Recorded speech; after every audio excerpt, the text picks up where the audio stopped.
Hey there, what is up, YouTube? It's Vanilla Lime Coke, and um, I'm recording this on my cheap Android tablet.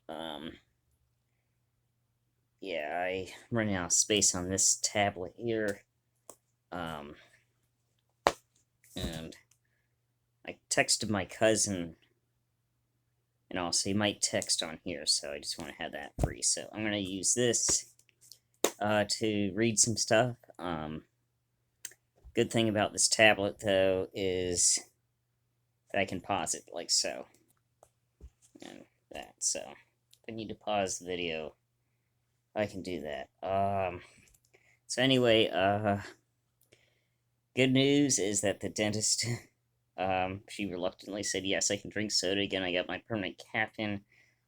Uh, you really can't see. I gotta open up all the way, but I forgot to show my coworker my cap.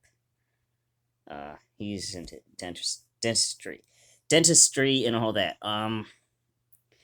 Anyway, today actually marks the first anniversary of me getting this phone, and also my second, uh, um, whatever vaccine to the, the COVID and all.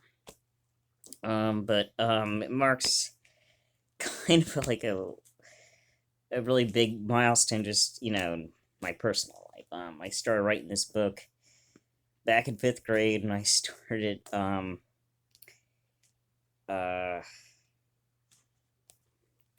it started on June 10th, and all. I just started that day as my last day of this one karate class I was taking. But kind of something crazy happened that day. It was rather not get into it just yet. But somebody did say I should do a blog on some of the things I wrote about, which I'm gonna get into.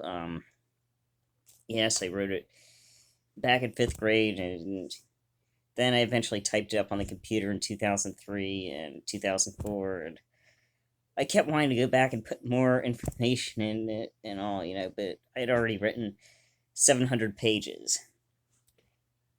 And I didn't know how I was going to do it. I didn't want to print the 700 pages out. And thanks to these little guys, there's no need to. And I don't know if this is a phrase I use sometimes in the journal novel, which I call this thing. I don't know if this is true or not, but I think it is. After a while, paper can pick up odors and all, and so 700 pages is heavy for paper, but here it doesn't weigh that much. But yeah, so it was like 2011 when I finally started, just going back and saying, well, I can read it electronically, and without further ado, I really expanded on it a lot. I wrote like a ton of things, even things that happened before fifth grade, that I thought were really interesting and funny and just worthwhile mentioning. Um, then, thanks to the pandemic and all, I decided to write a little bit more beyond that, sixth, seventh grade, and then some other stuff. But anyway, I'd like told this one lady that at the place I volunteer at, and she's like, "Oh, Grant, you need to go on YouTube and do a blog of some of the stuff that you told me about." So, let's start with summer. Summer places and all. I'm gonna pause the video and get it set up here. All right, where I want to be, I gotta charge. These three things. And this thing is like, uh, anyway, yeah, I gotta charge my phone and this thing up, tonight, and even this thing. This thing's at 26%.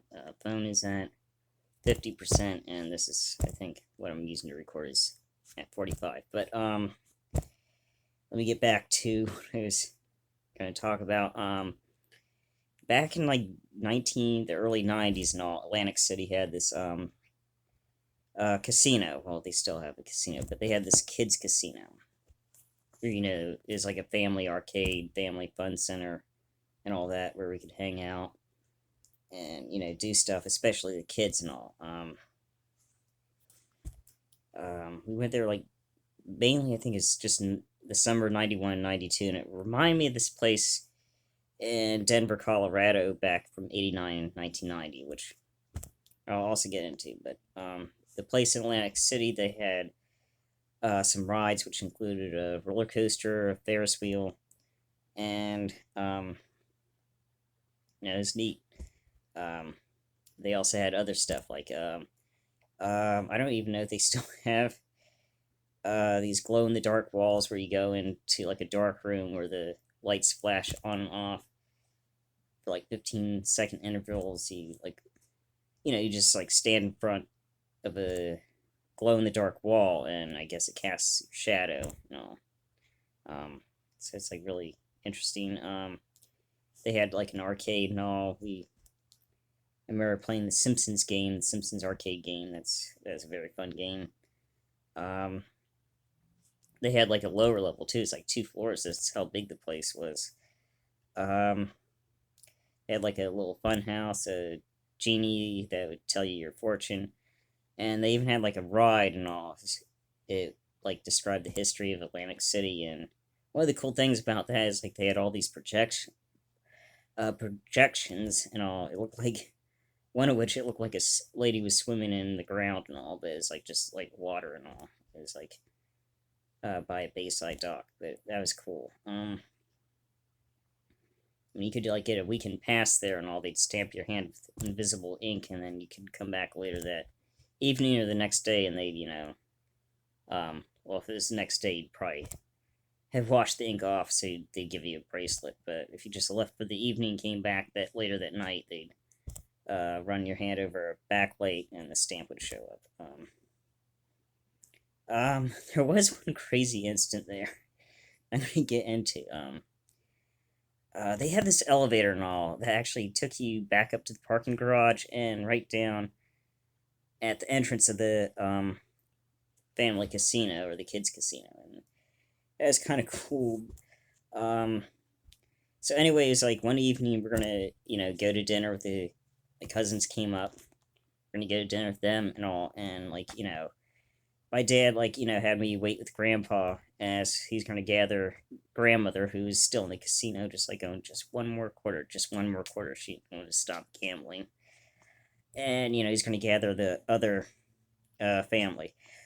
So I waited with my grandfather, and like this kid, he decided to pretend to be a bellboy in the elevator, and I mean he did this for 20 minutes, and he just helped people to their floors and all. People admired him. I mean, me and my grandpa liked what he's doing. We waved to him and all that, and I mean, people were just thanking him. You're like, oh, thank you. You're so kind, little guy. And I mean, this went on for 20 minutes until it came to an abrupt end. And one of the employees there didn't like it, and they scolded the kid. He scolded the kid until he's like scared sick. I mean, he was like, I don't know why. They later told the story to someone. And they like said like he might have been taking tips and all, but yeah. Um, um, okay, let's go back to earlier. Summer 1988. Grandmother, she was Catholic. Um, she'd always go to church and all, and like this one summer and all, she took me to this carnival that the church was having, and she actually surprised me about it. She's like, we're gonna go to church this evening. I said, okay. We went, and there's like something going on and all. I wasn't quite sure what it was. And we get done to church, and it's like they were setting up this carnival. So she surprised me. That was like a really, pardon me. All right. Yeah, see about getting more updated. Anyway, I had to shut the oven off. But okay, where was I? Oh gosh, catch my breath. All right. Anyway, wish people just. I try to record. Thank God for the pause button, but yeah. So it was fun. I did all these cool things after church. I won this I can't remember what it was. It's like was like a toy with a wheel and it went like up, down, you held it and all. It lit up and all, which was neat. It's pink and yellow. It's a shame though the carnival, they stopped doing the carnival like pretty much the next year because unfortunately there was a big fight, I think. A very violent fight that broke out and they just decided not to do it anymore. I think someone got drunk and it's like, oh, wait a second, this is a church carnival and you're serving alcohol. Yeah, I thought they wouldn't. Churches wouldn't do that. Okay, so anyways, going to talk about the play place in Colorado and all. Actually, I think, according to my mom, it was Inglewood, Colorado, at the Cinderella City Mall, and this place was called Fantastic Nathan's. I tried looking up online, and there's very little there. You'll get something, but you're not going to get very much. Trust me. But it was like, it was just like cool. I mean, you could spend all day there. They had another one of those glow in the dark rooms. They had several rides to ride on. They had a big elastic jungle gym. They even had a mini cave or castle and cave. I remember the cave. I don't remember the castle. And some other rides to ride on. Later the summer of 1989, they actually had a state fair there, a carnival, and I am not making this up when I tell you this. Some of the rides included a Ferris wheel, but now this is back in 1989, and you gotta understand things were different back in 1989. Very, very different. So one day my mom and sister were gonna go on the Ferris wheel, and me, and we're waiting for our turn and all, and like there's this girl on the Ferris wheel, and she's not in her seat and all, she's not sitting down, and the tram operator, the guy operating the Ferris wheel, kept telling her, you gotta sit down, you gotta sit down, sit down. She would not listen to him. He's getting really upset. I mean, he's getting really upset that she would not sit down, for her own safety. So she's mainly doing this when the ride was coming to an end, and he was like, spinning the wheel, to let each person off. But he's getting really upset, and when he got to her cage to let her out, he gave her a swat on the butt. I'm not kidding. Good lord, he did that today. Yeah, he'd be lucky if he just lost his job. It would be like all sorts of charges. So yeah, that's that. I've been going on for 13 minutes. I'm gonna try to make my blogs shorter, but let me know what you thought of that. My old stories and all. Let me know if you want more. Obviously my video game didn't do very well. I tried to upload all these video games that didn't do very well. So let me know how this is, if you want more or not. I'll probably upload a few more and see how it goes from there. But anyway, thank you for watching. Like, comment, subscribe, stay safe, do all those things you do with the internet and YouTube, and see you next time.